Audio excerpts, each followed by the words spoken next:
Siz sinov sichqonchasi emassiz.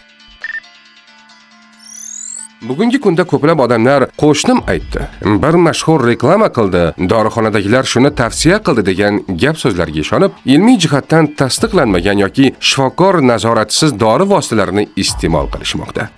Bu esa har yili 100 minglab insonlar hayotiga zomin bo'lmoqda.